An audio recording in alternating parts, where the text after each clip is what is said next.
Hey viewers, welcome to today's episode of Behind the Note, and today I have a legendary guitarist joining us on the show today. This is none other than Mr. David Andish.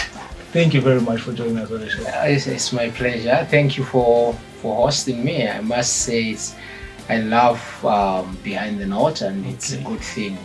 The musicians didn't really have a platform. People just saw singers. And the people behind there were not really known. And Behind the Note is a very good platform. So I'm very happy to be here.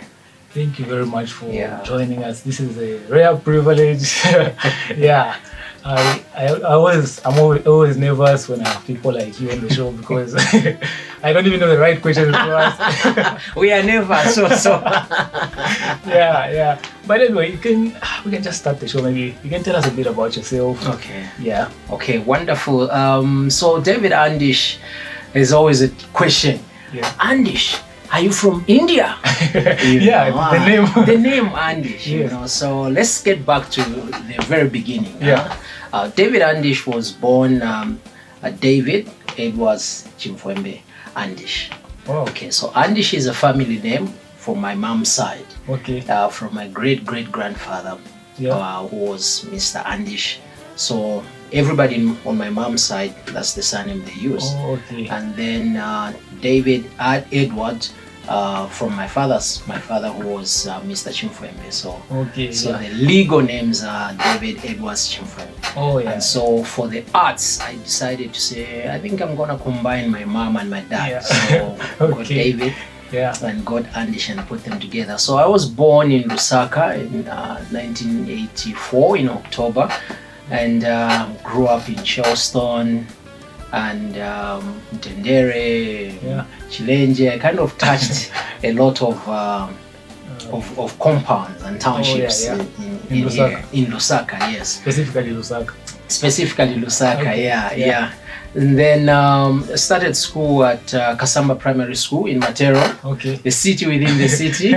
Metro City. So I started primary school at Matero. I went up to grade 3.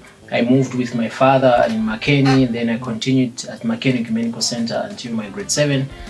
Then from there, I moved back to Matero, and then continued my junior high school. I went to Jacaranda High School. Yeah. At Jacaranda High School, this is where everything was unlocked, because all this time I didn't know that there's music in me. Oh. Okay. So when I went to Jacaranda High School, there was a music class. Yeah. It was called 9 Pink. In Jacaranda High School, they used their colors for classes: 9 red, 9 orange, and what. So 9 pink and 8 pink, that's where the music was. So one time I was passing and I was just like, what is this? And so I joined the music class. Okay. Not officially, but I would go for the music sessions. Oh, okay. During my 2 years at Jacaranda High School. So in grade 9, that was in August 2000. That's when I picked up the guitar for the first time. Yes. And started learning and sat under different mentors. And in my secondary school, I went to Munali High School for 1 year, and then moved to Namwala High School in Southern Province for my grade 11 and grade 12. So that's where I completed from Namwala High School. By then, my music had already started taking off. Okay. By the time I was finishing my grade 12, my music had already started taking off, and I would be able to play with some bands here and there.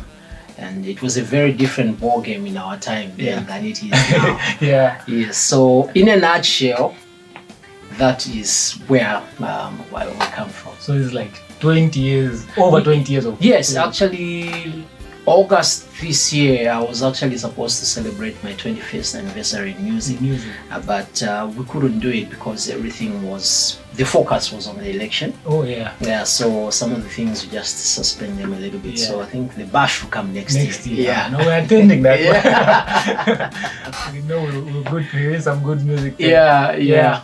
And because I must mention, yours is quite an unusual story. Unusual story because mostly it's either come from a musical family or in church. That's why I get the intrigue. But you got it from school. I got it from school. Actually, it's a combination of school and church. Okay. We know all musicians. We all come from church. The origin of the gift God gives us from there. So it's a combination. So what happened is when I moved from Matero, just after losing my mom, I had to go and stay with my mom now, who is the young sister to my father. Okay. So when I moved there, that's when I was introduced to Praise Christian Center under Bishop Ed Gangambi. Yeah. So the first time I walked in the church, there was a heavy praise there and the music was just beautiful. I was like, that feeling of this is it. Yeah. I am home. Yes. And I walked over after the service to the band section. I found somebody who I could recognize. I said, I'm game. I want to learn this, and then we started learning. So it was a combination of school and church. And I have been with Praise Christian Center, I must mention, from that time, that is 2000, up to now. Yeah, so everything that I've achieved in the music circles and everything else has been in the ministry of Praise Christian Center. Oh. They gave me the platform to learn. They allowed us to use the equipment, and we were allowed to just be ourselves on stage and just explore our talents, and we were just given the platform. So I really appreciate my father, Bishop Dr. Ed Gangambi, and Mom Isabel Ngambi for the wonderful platform we were given. Okay. There are so many questions, but I have to choose a few because the time won't allow. So now you're just more than just a guitarist now. You're a recording artist. You are an educator. First, let's start with recording artist. Yes. Yeah. So I understand you have some music out. Is it like is it a work in progress, or you have an album, or how many albums do you have so far? Okay, wonderful. So it began in the journey to record. Actually, there was a vision, a dream. Early in my music career to record. I started dreaming about that just before the first jazz album was released, like the first mainstream jazz album was released in Zambia. That was Finger Speech by Uncle Rex. Oh yeah. Yeah, that I was dreaming of that already. Yeah. So it took a while, but the process was worth it. So the full process for recording started when we were at the Misty Jazz Restaurant. Yeah. We were the Optimistic band there. I believe that's where the jazz revolution started from in Zambia. From that time, and that's when the whole revolution of jazz started from. And because of what we started to do at Misty, we said, I think we need to. It's the right time to record. And so I started working on my debut album, which came out last year on October 9th. It's called Stories and Laughter. Okay. And some of the songs, we started working on them as early as 2012, 2013. Okay. And they only came out in 2020. Last year. Last year. So I have an album, Stories and Laughter. It's a jazz album. And the kind of jazz that is there is smooth jazz, but it's African jazz. Okay. And it goes further into Zambian jazz. So what the album is about, it goes around Zambia. Okay. Zambia has got variations of sounds. Very, very rich music. I had a question about that. Yeah. We'll come back to it. So like the title track itself, Stories and Laughter, is actually a common beat from Eastern Province. Okay. Yeah, that the one that is used for dance. Yeah, but because of the combination of the chords and the words, so it sounds a little bit different, but you can really tell that is what. And I have 3 singles, I believe, 3 singles out. With the recent one, the latest single that came out on the 10th of September, just like 2 days ago. Yeah, it's called Grateful Heart. And Grateful Heart came from a point where early this year I tested positive for COVID-19. And during that time, thank God, the symptoms were not serious, and I could still breathe properly, and a few other things were okay. But during that time of self-isolation, and this time during COVID, I think it just showed us how fragile life is. Of course. We've lost so many loved ones in a very short space of time. Some families would have funerals, 3 funerals in a week, and things like that. So it just showed us how fragile life is. So Grateful Heart came from there, in that through whatever we go through and whatever that we experience, being able to breathe easily without even thinking about it. These are things that we take for granted, But we had people who had to be on oxygen because of the virus. People could not eat. And so I said, no, we need to be grateful for these daily things that we go through. Just being with friends, just being able to move, to walk from here to there, those little things. So Grateful Heart is coming from that point.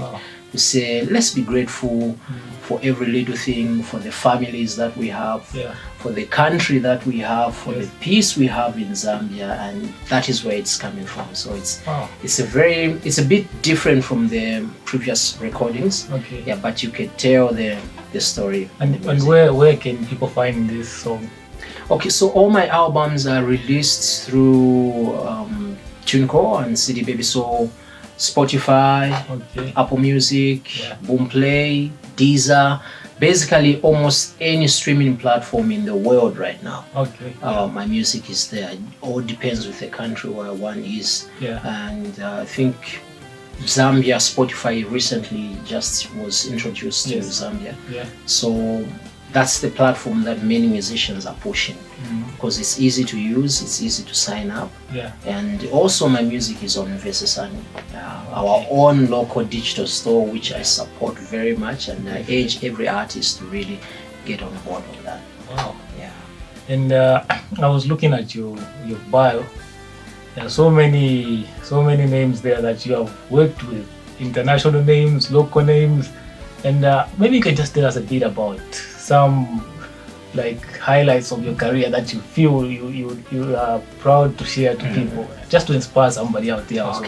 Well, it's been an interesting career. Very long, and like I said in the preamble, when we started out, each generation that comes always comes with its own sound. It always comes with its own movement, if you want. So the time that we started, like if it's school, you'd say an intake. So my intake, which is 2000, 2001, 2003, 1998, 1999, that's all like one intake. So everybody who started music during that time,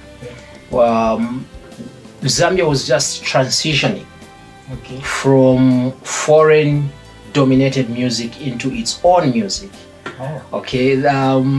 Just to touch on a little bit, on that, so that we don't leave it hanging. In the 70s, we had rock and roll, big movement, and Zambia was doing Zamrock because of the influence of rock and roll. And then we moved to traditional music now, which gained a popular name of Kalindula in the 80s. So between the 80s and the 90s, Kalindula was dominant. And then, but there's a topic for another time, but there's a very huge debate about all traditional Zambian music being called a Kalindula. Because if you go to southern province, it's called Jingande. If you go to western, it's called Siomboka. And if you go to eastern province, there's Chimtali and things like that. And then there's Akalela. And so So there's like, no, we can't generalize all of it, but famously Kalindula is the music that was famous basically from the northern Zambia, where they introduced live instruments, guitar, modern instruments and things like that. Okay. So in the 80s we had that, and came in the 90s we lost a whole generation of musicians during that time. So come 1991, 1992, rumba came into Zambia. Okay. And Zambia was heavily dominated by rumba. That's when we saw the rise of Kofi Olomide, Papa Wemba, Chala Mwana, Billy Abel, Kanda Bongo Man. Yeah. That was the era, and it ran all the way up to about 1997, 1998. All radio stations mainly were playing music from the DRC and overseas. Okay. So Zambian music was kind of nowhere at that time. So now in the church, the transition now was because of the rumba and influence from Congo. The church was doing like hymns, Hillsong kind of songs, Don Moen, Hosanna Integrity. Yeah. That's the music that was done in most churches. Okay. So now, during our time when we were starting, we had Zama from Congo DR. Okay. And they started doing gospel. And now at that time it was called gospel rumba. So in here, when that music started, there was a lot of opposition. Oh. And the reason why there was a lot of the opposition, I believe one of the reasons why is because you look at the period that Congo music dominated, it was mostly secular. Oh yeah. And there was a lot of, the videos were explicit, oh, yeah. you know, the dressings were what? Yeah. So the church was very uncomfortable coming from that kind of thing and then to say, we bring it in the church. So there was a lot of resistance. So during that time, you had bands which started that movement. There was Zaoga. Yeah. That's the first band that started doing rumba gospel. Zaoga started it, and then Jojo Mangaza came on the scene with Teila. Yes. There was a lot of how can you know? Yeah. But you know when God moves, and so we started gaining wisdom and knowledge to say, look, praising God, this is all the creation music is created by God. And yeah. So when we were starting during my time, we started in that era. So the influence on us as well was rumba. Okay. Because the music that was happening at that time was rumba. Okay. So everybody kind of had to learn rumba, and that is what was playing in every church, every corner you'd go to, big concerts. It was all rumba artists. Hip hop was nowhere, and rock was nowhere. You know, this Zam thing, it was nowhere. So when I started out, by I think in the fourth year in my music, the first major band that I played for was with Pastor Jojo Mangaza. So he called us in, and we became part of the band. There was myself, Yves, Musa, Sido. We call it Sido, is Sydney. And so we started. Is Sido a bass player? He's a bass player, yeah. Yes. So that was the first band that I started, and that is where I grew in the other areas of African music, because men were doing African music at that time. Yeah. So from Jojo Mangaza, we saw the coming in of artists like Matthew Ngosa. Yes. We saw the coming in of artists like Kennedy Chilwa, Joyce Mwanza, Mweshi Mulusa, and things like that. So as I started to expand and grow in my music career, apart from touring with Jojo Mangaza, we kind of went around the country. Some of the highlights is I was honored to produce and to be one of the main producers and play for Mweshi Mulusa's second album. Apart from Ewan Fishapano, her second album, very second album, yes. We worked on it, myself, the husband Lloyd Mulusa, and Taz. He's now in Tanzania. Yes. Goemi Records in Chawama. That's where we actually did it from. Right in Goemi. So I played the lead guitars on that and the bass. Yeah, because I started out as a bass player. And then transitioned. I've never seen you on bass. Yeah, but I've done a number of records where I actually played bass. Oh. So from there also I helped out with Kings Malembe's debut album in production and playing guitars. So I played, I think Yawe Ntalarikeni, that song I did bass and lead guitar. Okay. Mulansunga, I produced the whole song, and then Wampele Amano, I played bass on that song. There were two bass players on that song. There was myself and Mike. Okay. So one of us played the first part and the other played the last part. So we are yet to know who played where.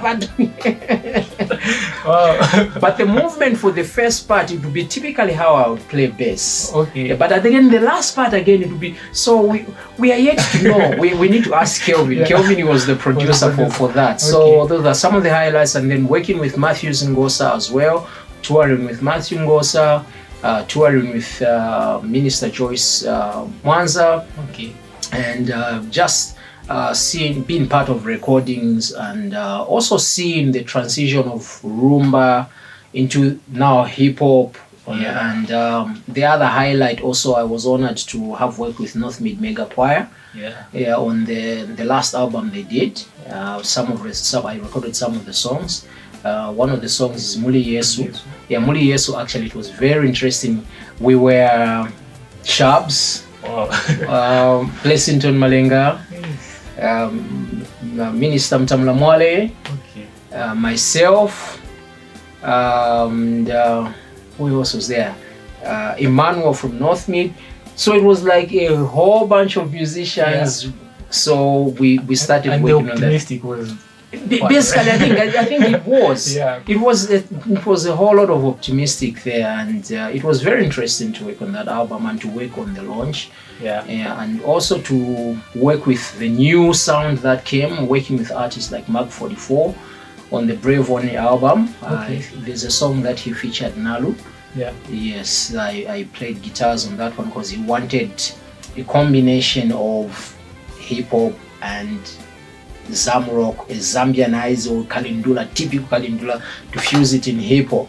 And it's been an interesting journey. So those are some of the main points. Apart from obviously the big one, of course, releasing my own album. That's the biggest one. Of course. And I was also honored in 2016 to have been awarded the Zambia Music Awards Best Guitarist in 2016. Yes. Wow, that is a career. In 20 years, you have managed to achieve so many things in Zambian music that people complain about. They say, no, Zambian music is not progressive, but you have managed to come this far. Anyway, the other thing that I want us to talk about is you being an educator.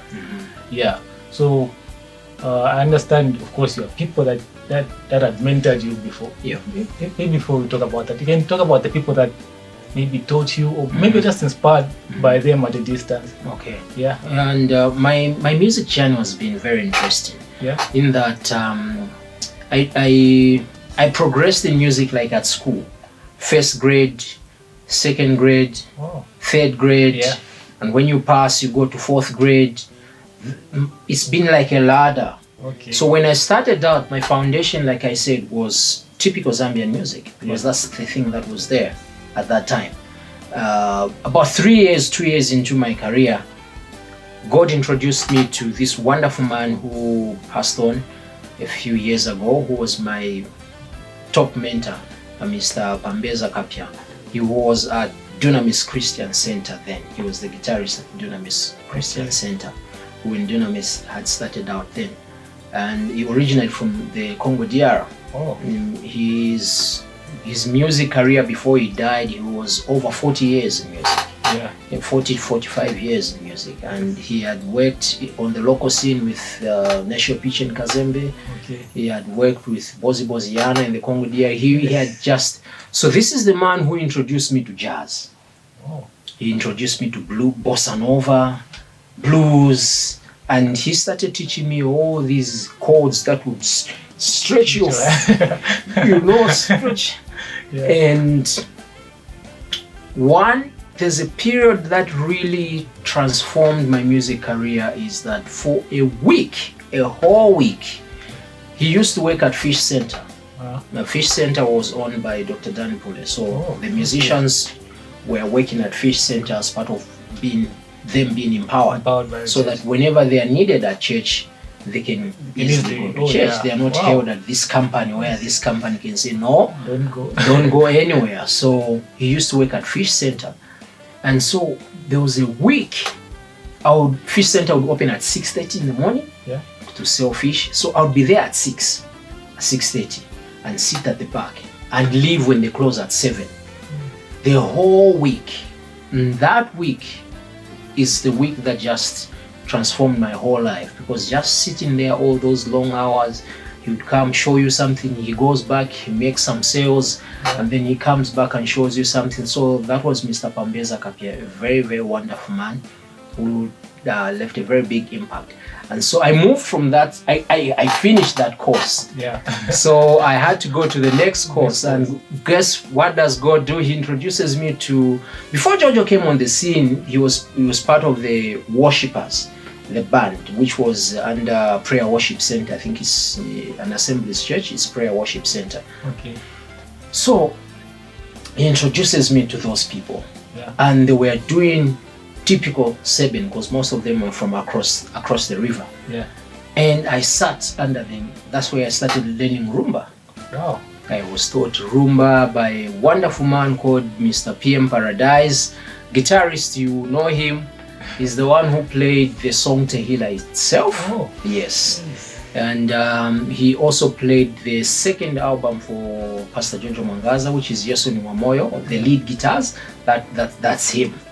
And so I sat under him for a long time, and I learned. And then over time, I kind of moved now to the next. And who did I bump into next? Sir Jones Kawanga. Sir Jones Kawanga. And everything was a whole different ballgame there now. Chords and what and all these things. So I sat under Sir Jones as well. How I approached music when I was growing is that I ran after knowledge. Anywhere I would see that I would get something there, I would run after that person, even if it's just for a minute. Typical example, one time I met Uncle, remember that time Uncle Rex just released his album and he was traveling, and it was very difficult to access Uncle Rex. I met him once at a studio in New Era Studio in Kaunda Square then. I said, wow, I will not let you go. You have to show me at least one thing. Just one thing. And there's this chord. He showed me 2 chords because he was very busy. He came just for a recording and he was very busy. He showed me 2 chords, and those 2 chords up to today, they are still working. Actually, the new song, one of the new songs that's coming out is based on those 2 chords that I learned from him. So I got from Uncle Rex. So wherever I could get something, I would run after that knowledge. So there was Uncle Rex, there was some of the friends. His name is Fan Fan. He's now a pastor in South Africa. He played Kennedy Chiluba's albums. Yes, so I got knowledge from him. We had friends, then Glenn Banda, then Revival Tabernacle, Grace Ministries. So it was a whole journey, and that's on the local scene. And I also learned from my friends that we began with at that time. Friends like Dr. Israel Kaptula, Doc Strings, we call him Doc Strings. I picked up a lot of things from there because I realized the strength that Doc Strings has, which I didn't have. And that is chords and just melody and what. And he's just, I think he's a master at that. He's just awesome. He's just brilliant at that. His arrangement, he's just an incredible guitar player. So I picked up a lot of things from Doc and my peers, and of course internationally. No jazz guitarist can skip the name George Benson. Comes up every time. Yeah. Although my biggest influence was El Crew. Oh, okay. Because when I was young, I grew up listening to a lot of El Crew. Yeah. So even when I started playing jazz, it was very easy because all El Crew songs were already in my head. Yeah. So it was I didn't even rehearse them. It was just right on the go. Wow. And then so those are some of the places that we come from. Of course, we've got musicians like Sheba on the bass, Blessington, Tamla Mwale. Yeah. And one of the things that I did was to learn from other instruments, not just guitar. Okay. Because by doing that, it makes you understand the operations and the gelling of a band. Yeah. Because you kind of pick the mind of a bass player. How does a bass player think? Yeah. You know, what do they prefer? How does a keyboard player think? And how do they arrange? So you kind of have, it makes it very easy for you to fit in a band because you know that a bass player loves their low notes. Yes. So you're not going to be doing low notes on the guitar. Yeah. You know the keyboard players, they love especially today, they love their steroids and the tritones. Yeah. And so you're not going to be doing all that. You Yeah. know? So I learn from the other disciplines, other instrumentalists as well. So it's a whole long list, but in a nutshell, those are some of the people here. And the other thing is, you are like one of the people that have a lot of knowledge of Zambian music. Like, I watched the tutorial that you did, say, in Eastern Province Kalimbla, it's not really Kalimbla, but music would sound like this. In Northwestern it would sound like this. Where did that come from? Because I think after I heard you, the only person I've heard talk about such a thing is Chunks. Yeah, only 2 people have that understanding that I've made so far. How did you come up? Where did you get that knowledge, or how did you come up with it? Yeah. So the passion for that, I think many of you who know me, who have been following me, is that one of the things that I've been championing is to be proud of our roots, the Zambian music roots. Yes. And it's one thing that I sat down to look within. Who are we? Yeah. Where are we coming from? What happened? Because suddenly we just lost it all. It's not here anymore. So what happened? And so I began to do a lot of research, reading, journals, and asking grandmothers, senior citizens in the city, in the country. I would call Bambuya Kumushi, Chali Shani, Bakulondoro 2-3, and I would be compiling that knowledge, compiling all that I was getting. And there's one musician who really opened my mind to all this. He's a powerful guitar player, and I learned, if you ask where I learned the Kalindula from on guitar, it's from him, and that is Ben Miti. Oh, yes. Okay. Ben Miti, for some who may not know him, Benson Miti, he's been around for years from the schools of Venamasiliso Nyambe, and he's been around for years. One of the prominent albums that he did is the Mulibakatami album, Lumbani Madoda. Those guitars you hear there, that's him. Wow. And the Lesa to Paper album by Hosanna, that's him. So when you listen to the Lumbani Madoda Mulibakatami album, they went around the country. You will find Siomboka there. They did songs in Lozi. Okay. You will find Kalela and the other things. They did songs in Northern Province. They did songs from Southern. They did songs from Northwestern. We have Manchancha there. And so I had the privilege of working with him while he was recording at the studio. I was an engineer. I was invited by a friend. That's where I met him, and we began to talk. And I always ask a lot of questions, even today. Yeah. I always ask a lot of questions. I always want to know the whys and the hows. Okay. I don't believe in just being told, okay, this we do it like this. Me, I want to know why. Why did we arrive at this? Yeah. What made us arrive at this? So it's from that position that I began to do a lot of research. And our music is married to our traditions in Zambia. That is where it comes from. Our music comes from the traditional drum. It doesn't come from the guitars and what. So our sound is on the traditional drum. We just translate it from the traditional drum into the modern instruments now. So the knowledge one is asking to say, what is the sound of Northwestern Province? The answer is there. Just listen to the music that they do. Okay. That is the sound of Northwestern Province. What is the sound of Eastern Province? Eastern Province, by the way, is very wide, because within Eastern Province it's got the Tumbukas and so they've got different sounds in there. But the common one is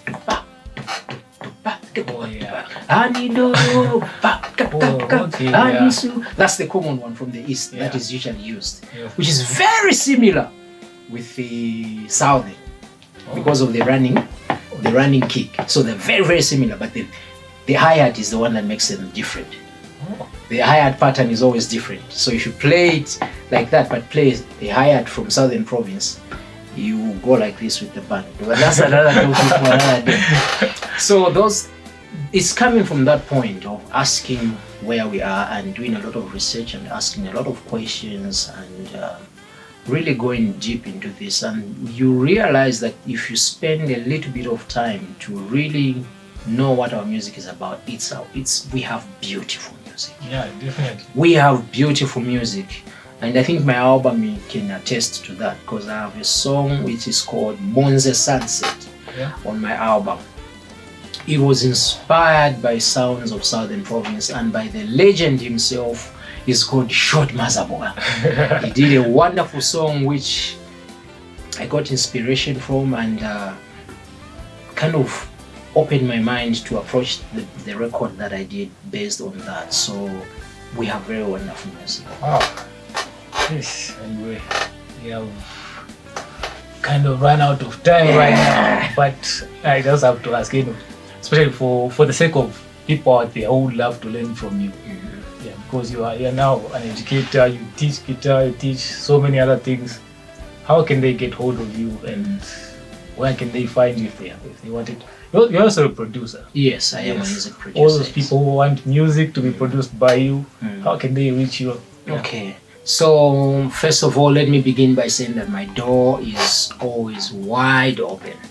Yeah. The Bible says, freely you have received, freely you shall give. Yeah. So knowledge is meant to be shared.